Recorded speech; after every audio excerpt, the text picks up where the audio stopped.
Hello, this is Tattoo Tony with another adventure. I've searched for every neglected, abandoned, grimy, and interesting piece of our past for us to explore. Please enjoy today's show. Hi guys, this is Tattoo Tony. Today we're going to bring you 7 horrible stories.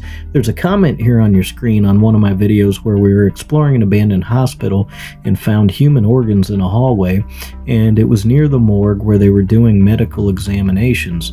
Now this Dr. Raj Najari looks like does a lot of examinations and is a witness in court.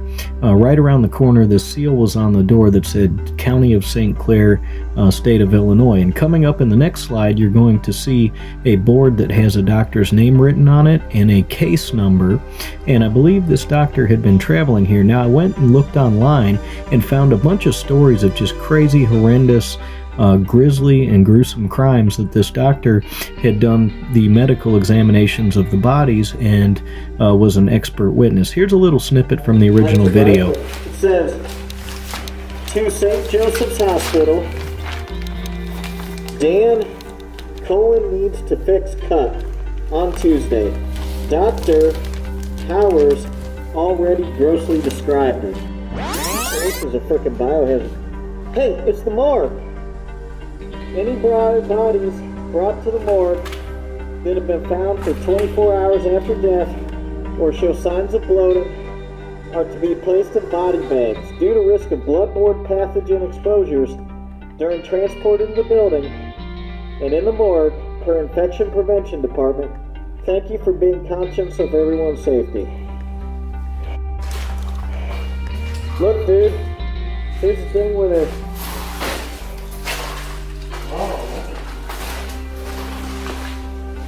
Here's a Doctor, next cassette, next case, Scro 9709. Hello, described it. And then on the other side it says, return to KHRA. We have no freaking idea what's in here. It says If you want to see more of the last video, go find it on the channel. It's pretty awesome. We found organs in a hospital, and that's where we got this pathologist or this doctor's name who's an expert witness in all these courses.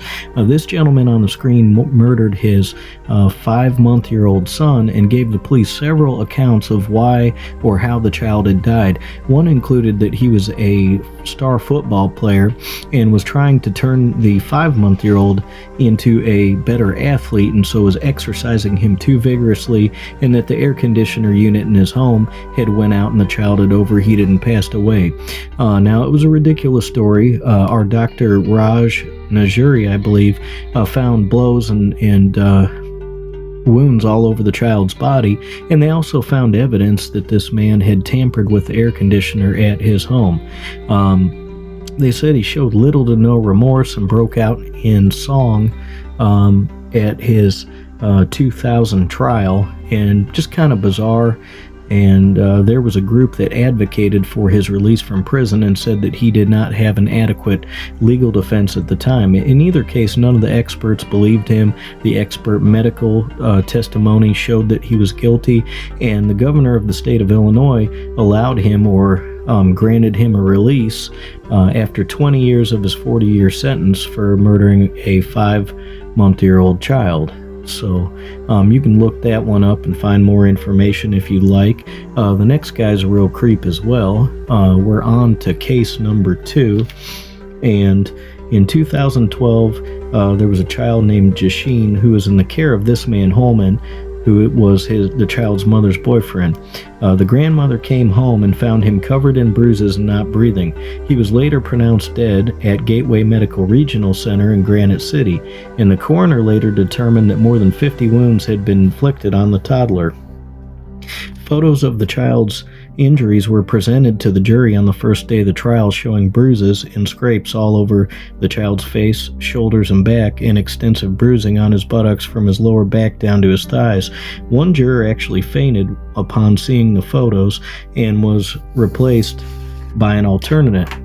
Our doctor, Dr. Raj Naduri, testified that her autopsy revealed dozens of blunt force injuries all over Jasheen's body, as well as feces on his feet. His head and face had multiple injuries, and his forehead was distended and severely bruised, which Naduri said was consistent with the knuckles of an adult hand, while other injuries indicated that Jasheen, the child, had also been struck with an object. Naduri said all of Jasheen's wounds appeared to be inflicted kind of lost my place there, had been inflicted at the same time. And a consulting pathologist and medical examiner for St. Louis County testified also that there was subdural hemorrhage on both sides of his head. His eyes suffered an optic nerve hemorrhage, which had been caused by severe head trauma as the brain is impacted on the side of the skull. So, man, Dr. Najuri has sure seen some crazy stuff. Here's another story. A judge Monday sentenced a former Alton woman to 25 years in prison for the first-degree murder of her 2-month-old son. Alton police sergeant testified that Walisha Bland, 24, slammed her baby's body to the floor and strangled him. Bland was staying temporarily with a female friend in an apartment in Bell Manor on October 3, 2012, when the crime occurred.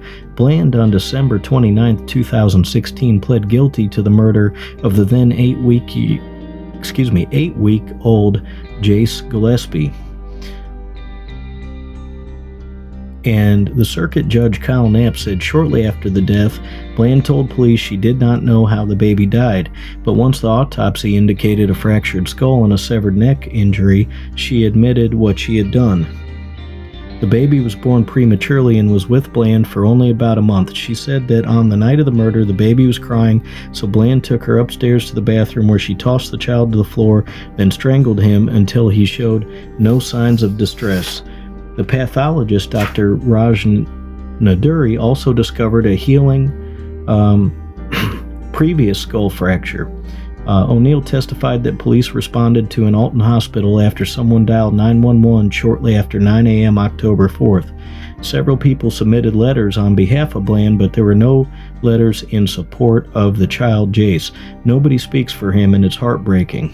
She said she argued that Bland did not act out of sudden impulse, but intentionally carried the baby to the bathroom and killed him. Man, there's more about this story, and it's really crazy and really sad, and it's amazing the things that this doctor has had to witness and examine, because this physician is examining in great depth and detail the corpses of these bodies. And a lot of these autopsies may have taken place in the hospital where we were at that was abandoned. Here's another one. A jury found a Cahokia man guilty of murder in the death of his girlfriend's 6-year-old son in 2005. The jury deliberated for about an hour and a half Thursday afternoon before returning their verdict against Lee Crutchfield, 39. The boy Ryan Smith was found dead on Christmas Day 2005 after suffering blows to the face, chest, abdomen the day before, according to the testimony. A doctor who performed an autopsy on Ryan Smith testified in court on Wednesday that the boy had 57 distinct injuries and died of blunt trauma to the stomach. Earlier Thursday, a prosecutor, Steve Sallerson, said the boy's body was the best evidence of how he died. Ryan Smith's present on Christmas Eve was a brutal beating by that man, Sallerson said, pointing to the defendant. The defense attorney, Thomas Keefe III, said investigators reacted emotionally and jumped to an inaccurate conclusion. Keefe recalled the testimony of a doctor who offered an opinion that Ryan had died from injuries related to an epileptic seizure. But Sallerson reminded the jury of the test of 3 doctors called by the state who reported finding no evidence of epilepsy. He said the 3'9", 34-pound Ryan died because his mother, Star Lohman, failed to protect him as Crutchfield inflicted numerous blows to his body. The jury left to deliberate shortly after 3 p.m. and returned around 4:30 with their verdict. The police, the doctors, the prosecutors, the family, and now the jury have had a very heavy burden to carry for 6 years, said St. Clair County Prosecutor Brendan Kelly. The community should be proud that today They gave Ryan a voice. After the verdict, Crutchfield embraced his attorneys. Keefe declined comment after the verdict was read, saying his client had requested he not speak to the media today. And this was just yet another case where Dr. Raj Nanduri, a forensic pathologist for the coroner's office, testified that Ryan's death was a homicide. And that was the office door that we saw earlier in the photograph at the beginning of the video. That would have been the office where Dr. Raj worked and examined the body. Pretty chilling, huh? And here's case number 5. A pathologist testified Wednesday she could not be certain about the cause of the November 2013 death of Courtney Coates because of the condition of the remains. Dr. Raj Nanduri testified, however, that the manner of the death was homicidal violence. She said that the manner of death was determined by the fact that the victim's remains were found in parts in trash bags. Nobody dies like that, she testified. She said she could not say if Coates was killed by strangulation or a slit throat. The state's theory is that Patrick Chase, on the advice of defendant Brandon Chittum, tried to strangle Coates but ended up slitting her throat. The doctor, who is now retired, has done thousands of autopsies, including that of Coates. Nanduri was one of several witnesses who testified Wednesday about forensic evidence. Other experts testified that Coates' DNA, possibly blood, was found on a door of the bathroom of an apartment in the 2500 block of College Avenue. The jury also saw a photograph of the word help scratched in the soap scum of the bathtub. In other testimony Wednesday, Barbara Gibson of Alton said she was once married to a member of the Outlaws Motorcycle Club. She said that Chittum was a member of the Outlaws and Chase was a member of the Black Pistons.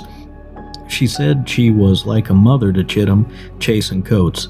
The Black Pistons were subservient to the Outlaws, she said. The Outlaws made the rules. She also testified that Chase was heavily influenced by Chittum. Pat was a follower. He wanted to fit in, she said. After Coates went missing, Chase appeared to be despondent and worried, as did Chittum. Chittum, 35, is charged with 2 counts of first-degree murder, a count of dismembering a human body, and concealment of a homicidal death. Coates went missing in late November 2013. Chase has since pleaded guilty and was sentenced to 60 years in prison. Chittum, formerly of Alton, has been in the Madison County Jail awaiting trial since December 2013. The state will call more witnesses Thursday. And I actually remember when this one happened, the police being, there's a bar on College Avenue, I believe, and some apartments above it, and that's where this took place. And they may have even thrown the body in the bags in the dumpster out back. And I clearly remember seeing the police and the major case squad there investigating this. So that's kind of interesting. And the last thing noted that the doctor is now retired and has done thousands of cases. Here is case 6. I found this online. Defendant John Cearlock appeals from the trial's court order denying his amended petition for post-conviction relief following a third-stage evidentiary hearing. And let's get right into the details of the case. On July 10, 2005, the defendant was charged by criminal complaint with first-degree murder and concealment of a homicidal death. The defendant and his friend Jordan Matlock were subsequently indicted by a grand jury on the same charges in 2006. And we're going to get right down to the details of the case here. The following in a summary of the evidence presented at the second trial, which is necessary for the disposition of the defendant's claim. Man, that's a lot of legal jargon. The defendant, who, with his acquaintances Chad Chappie, Tim Kurtz, Eric Lutman, and Jordan Matlock, the defendant's friend and roommate, at the bar, the defendant and the victim were talking and discussing lewd acts. After the bar closed, defendant and the victim above drove Chappie, Kurtz, Lutman, and Matlock in the victim's car to a strip club in Centerville, Illinois. The defendant and the victim then drove to Belleville, Illinois, where they were parked behind a building, and did lewd acts in the car. Thereafter, an argument ensued between the victim and the defendant, and the argument became physical. Outside the car, the defendant shot the victim once in the back of the head. The defendant drove away in the victim's car, and the victim died from the gunshot wound. The evidence further revealed that approximately an hour and a half after the defendant had dropped Chappie, Kurtz, Lutman, and Matlock off at the club, the defendant returned to the club without the victim. The defendant met with Matlock and told him that something serious had happened and that they needed to leave. The defendant told Matlock that defendant needed Matlock's help. Matlock accompanied the defendant outside of the club. They got into the victim's car and drove away. While driving, the defendant explained to Matlock that after the defendant and the victim had committed said lewd acts, the victim became upset with the defendant and sprayed him with mace. The defendant then assaulted the victim and shot her. Matlock agreed to help the defendant and threw the victim's belongings out of the car while they were driving. Matlock also took possession of the defendant's gun, which was in the victim's car. The defendant and Matlock drove to a Walmart and purchased ammonia and a spray bottle, and they cleaned the interior of the car and abandoned it in a residential area on the north side of St. Louis. They returned to their apartment in St. Louis approximately 6 a.m. on the morning of July 2, 2005. That morning, Matlock called Chappie and insisted on seeing him immediately. Shortly thereafter, the defendant and Matlock went to Chappie and Kurtz's apartment. Matlock told Chappie and Kurtz that something had happened the previous night. Matlock suggested that if anyone asked, Chappie and Kurtz should claim that they did not see the defendant and Matlock the night before. Chappie testified that the defendant was sweating profusely and pacing back and forth. When the defendant and Matlock returned to their apartment, Matlock testified that the defendant showered and washed his clothes in the laundry. The defendant also threw away his shoes from the previous night at the trial. Matlock maintained that he had never went to the location where the victim was shot. On July 6, 2005, the victim's body was discovered and a homicide investigation began. After seeing a television news report about the victim's murder, Chappie and Kurtz contacted law enforcement. When defendant and Matlock learned that law enforcement was looking for them, they decided to leave St. Louis. The defendant asked Adam Rhodes to assist the defendant with a sticky situation. That's pretty crazy. And this one is pretty sick all the way around. This was all over the national news. An Illinois man who was a bodyguard for a high-profile televangelist, Joyce Meyer, lost a bid in an appellate court this week after being convicted and sentenced to life in prison for strangling his wife and 2 sons to death. Christopher Coleman was 32 when he killed his wife, Sherry, who was 31, and their 2 boys, Garrett, 11, and Gavin, 9, in 2009. In order to start a new life with his mistress, a jury found.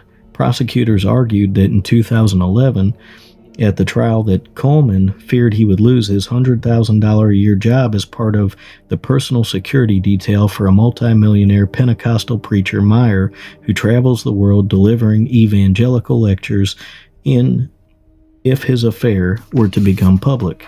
The year before the murders, he started a relationship with Tara Lentz, a childhood friend of Coleman's wife, who testified that Coleman had promised he would serve divorce papers on May 5, 2009, the same day his family was found murdered in their beds inside their Waterloo, Illinois home. There's a caption on that first photograph that said, "The wicked father of 2, Christopher Coleman, seen here wearing a bulletproof vest in 2011 trial, was found guilty of killing his wife and his 2 sons and will spend the rest of his life in prison." Coleman allegedly spent 6 months plotting the brutal murder, and here's their home they lived in, shortly after beginning an affair with Miss Lentz, a Florida cocktail waitress. The jury was shown explicit photos and messages exchanged between the pair, including a video of, I don't even want to say that. They also had filmed a tape in Hawaii. According to the prosecution, Coleman started sending his family threatening expletive-filled messages from a Gmail account he set up himself. The first read simply, "Your family is done."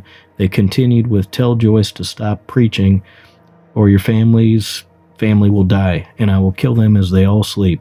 But prosecutors say the threats were in fact a ploy to set up a mystery stalker as the murderer. The St.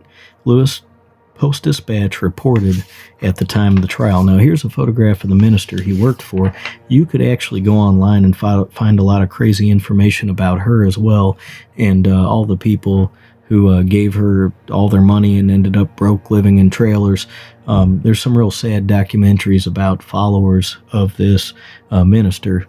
I don't want to comment much more, but if you have bodyguards, you're paying $100,000 a year and you're doing the Lord's work, something might have went wrong there.